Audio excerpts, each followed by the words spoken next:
In an age of information overload, chronic stress, and widespread psychological burnout, the ancient philosophy of the Tao might just be what the doctor forgot to prescribe. Gentle, paradoxical, and subversively liberating, Taoism offers not only a way of understanding life, but a way of stepping out of the madness without setting fire to your smartphone. Let us begin with a simple question. When was the last time you just existed? No checklists, no goals, no self-improvement podcasts playing in the background. Just being.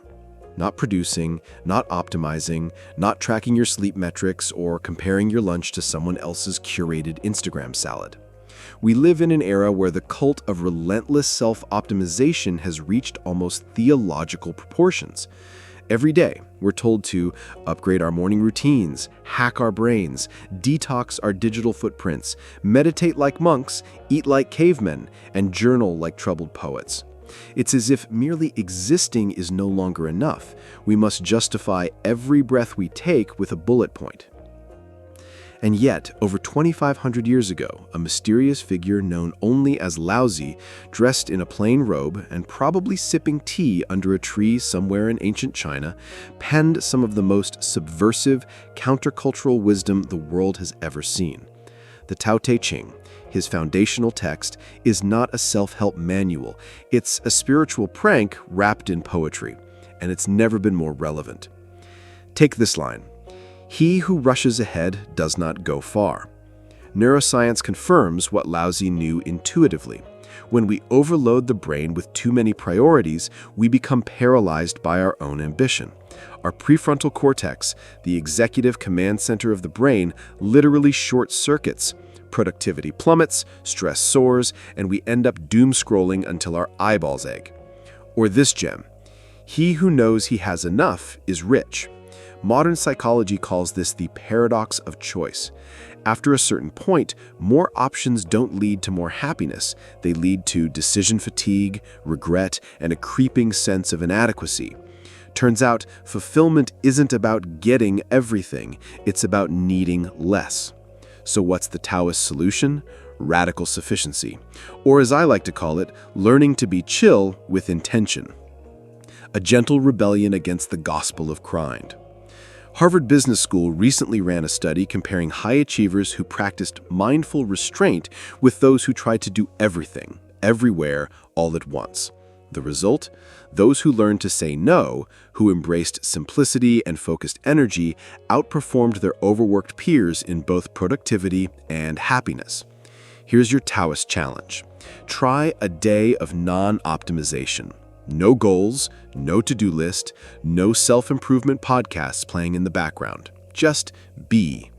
Not producing, not optimizing, not tracking your sleep metrics or comparing your lunch to someone else's curated Instagram salad.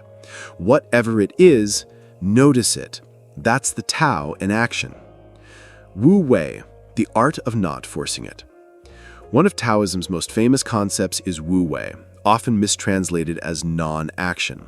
A better translation might be non-striving or effortless alignment. Think of it like this. The oak tree doesn't try to grow, it just grows. The river doesn't struggle to reach the ocean, it flows, finding its path around rocks, carving canyons, patient and unstoppable. You don't need to force life to happen. Life is already happening. Your job isn't to control the current. Your job is to trust the current. That doesn't mean lying in bed all day, eating Doritos in the name of spiritual enlightenment. It means learning to act in harmony with the situation, not against it. So much of modern stress comes from trying to swim upstream, trying to force our minds, bodies, and lives into artificial timelines and industrialized rhythms. But you, my friend, are not a factory. You are not a productivity algorithm. You are a living, breathing, sensing creature. And creatures don't hustle. Embracing the pause, a daily Taoist practice. Here's a simple practice rooted in cognitive behavioral therapy and Taoist wisdom. Morning stillness, 3 to 5 minutes. Sit with a cup of warm water. Watch the steam rise. Let thoughts come and go without judgment. Audit your shoulds.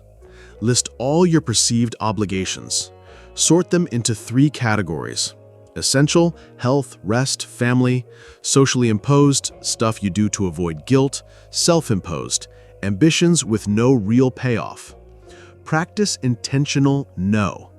Choose 1 to 2 non-essential items to skip today. Reflect at night what happened when you let go. Evening reflection. Which actions gave you real satisfaction? Which were driven by fear, not need? Where did you do enough instead of perfect? This isn't laziness. This is Taoist calculus. This is being strategic with your life energy. Digital minimalism, the new Tao of focus. In a world where your attention is a billion-dollar commodity, reclaiming your focus is an act of philosophical resistance. Consider this: 3 days off screens increases cognitive clarity by 23%, University of California study. Frequent app switching correlates with higher anxiety and disrupted sleep. So try this: silent hours. No tech for 1 hour after waking and 2 hours before sleep. 1 tab rule. Never more than 1 open tab on your browser. Analog Sundays. Paper books, pen and paper, eye contact. You'll feel like a monk, or at least a slightly less frazzled squirrel. A gentle rebellion against the gospel of grind. At some point, productivity stopped being a tool and became a religion. Somewhere between bullet journals, biohacking, and rise and grind TikToks, we started treating rest like a sin and busyness like a badge of honor. Sleep is for the weak, hustle is holy. If you're not optimizing every second of your life, are you even trying? But here's the truth no one puts on a coffee mug. Trying harder is not always the answer. Sometimes it is the problem. Take, for example, a recent Harvard Business School study that compared 2 groups of high achievers. One group took on everything, every task, every meeting, every opportunity. The other group, practicing what the researchers called mindful restraint, said no more often, chose fewer goals, and focused their attention with surgical precision. The result? The mindful group performed better, not just in productivity, but in long-term happiness, emotional resilience, and the ability to innovate. Translation? Doing less, but doing it deliberately, actually works. The Taoists could have told us that 2,500 years ago. In fact, they did. Try a day of non-optimization. Here is your invitation to a radical experiment. 1 day. Just 1. No goals, no apps, no productivity porn. Nothing that turns your life into a project to be managed. Instead, just be. Wake up and notice what your body asks for. It might be movement, it might be stillness. Maybe you stretch, maybe you sit. Maybe you feel pulled to the kitchen for pancakes or pulled outside by birdsong. The idea is not to perform, not to prove, not to perfect, just to pay attention. Sit by a window with a cup of tea. Watch the steam rise and disappear. Notice how the leaves shift in the breeze. Hear the uneven rhythm of wind chimes next door, slightly offbeat, slightly beautiful. Feel the way your chest rises when you breathe in and softens as you breathe out. This is the Tao in action, not as some mystical cosmic force, but as the ordinary intelligence of life itself. Most people miss it because they're too busy optimizing. Do not be most people. Wu Wei, the art of not forcing it. In the heart of Taoist philosophy lies one of its most elegant, misunderstood ideas, Wu Wei. It is often lazily translated as non-action, which makes it sound like passivity or apathy. But that is a shallow reading. Wu Wei is not about doing nothing, it is about doing without forcing. It is what happens when your actions are so attuned to the natural flow of things that effort becomes invisible, unnecessary, even counterproductive. Consider the oak tree. It does not set quarterly growth targets. It does not need motivational podcasts. It grows because that is what it is built to do, in the time and rhythm that makes sense for it. Or picture a river. It does not bulldoze its way to the sea. It curves, adapts, finds the lowest path, and in the process, it shapes mountains.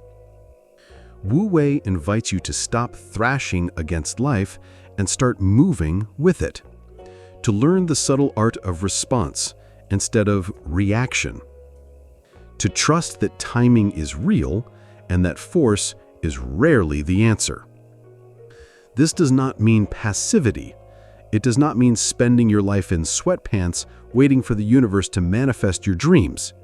It means listening, moving when it is time to move, pausing when it is time to pause, acting not from panic, but from alignment. You are not a machine. The modern world has an ugly habit of treating humans like poorly performing robots. We measure ourselves by output. We confuse exhaustion with accomplishment. We turn our bodies into sleep-deprived delivery systems for spreadsheets and metrics and emails answered at 1:47 a.m. But you, dear reader, are not a robot.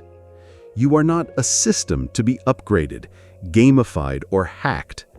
You are a creature, a strange, soft, magnificent animal with instincts, cycles, hungers, and rhythms older than any calendar app. And creatures don't hustle, they adapt. They get quiet when winter comes, they bloom when it is time to bloom, they do not set alarms for 5 a.m. unless they are birds, and even then, it is to sing, not to answer Slack messages. Stress as a side effect of resistance. So much of modern anxiety stems not from what life asks of us, but from our refusal to trust its pace. We force outcomes, we rush healing, we set 10-year plans in an unpredictable world. We treat rest like a reward for burnout rather than a condition for sanity. But the Tao says, let it be easy. Not because life is always easy, but because you do not need to add resistance to what is already difficult. You do not need to hold the river back. You need to learn how to float. Try this. The next time you feel behind, resist the urge to sprint. The next time you feel overwhelmed, do not add more to your plate in the name of catching up. Pause. Listen. Breathe. That is not weakness. That is wisdom. The quiet power of enough. One final note. Taoism is not about dropping out. It is not about quitting your job to meditate in a yurt, unless that is truly your thing. It is about engaging, but from a place of deep clarity, not chronic overextension. It asks you to embrace enough. Enough rest, enough work, enough ambition to move, but not so much it devours you. Enough success to sustain you, not enslave you. That quiet, steady rhythm, that is where your power lives. Not in frenzy, not in hustle, in flow. So go ahead, take your foot off the gas. Step out of the noise. Be where you are. The world will not stop spinning, but you might finally feel like you are not spinning with it. And that, friends, is where the Tao begins. Natural rhythms versus artificial expectations. Your body is a forest. It has seasons. It is not meant to bloom all year, yet capitalism pretends you're an evergreen machine. Newsflash, you're not. And the Tao says, thank God. So if you're tired, rest. If you're full, stop eating. If you're overwhelmed, unplug. These aren't indulgences. These are sacred biological imperatives, like the tide pulling back, preparing for return. The dance of opposites. wholeness over perfection. Laozi writes, high and low create each other, before and after follow each other. We live in a culture obsessed with constant positivity. High vibes only, they chant on Instagram, while suppressing rage, grief, jealousy, and exhaustion. But Taoism is more honest. It says, you are both the storm and the calm. You are joy and pain, light and shadow.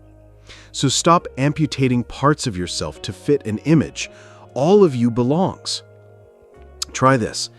Label emotions without judgment. I feel rage. I feel lost. I feel thrilled. Ask, what's underneath this feeling?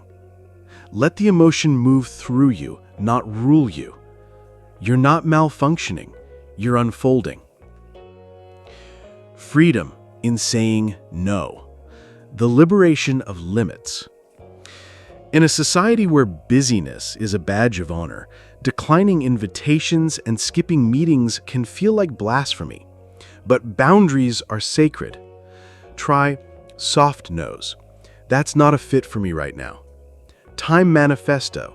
Make a list of what truly deserves your time. Weekly review. Did I say yes because I meant it, or because I was afraid to say no?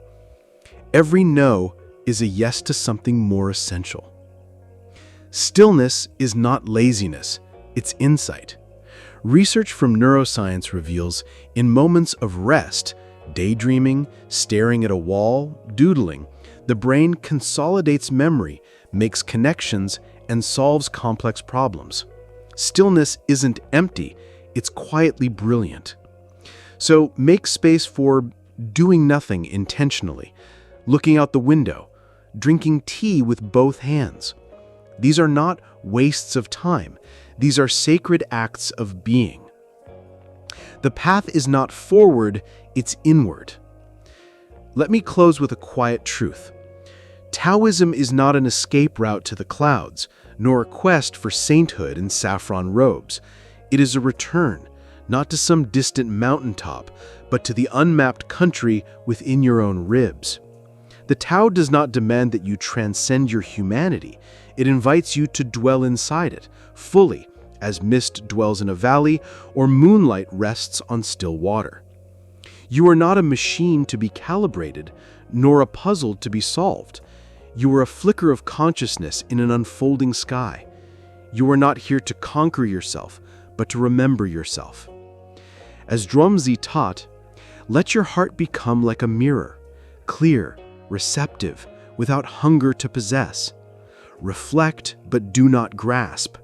Be touched by the world, but unshaken by its winds. Do not chase the horizon. Do not fix the unbroken. Sit, breathe, watch the steam rise and vanish into nothing. And remember, you are not becoming the Tao. You are the Tao remembering itself. You are not lost. You are the place you have always been seeking.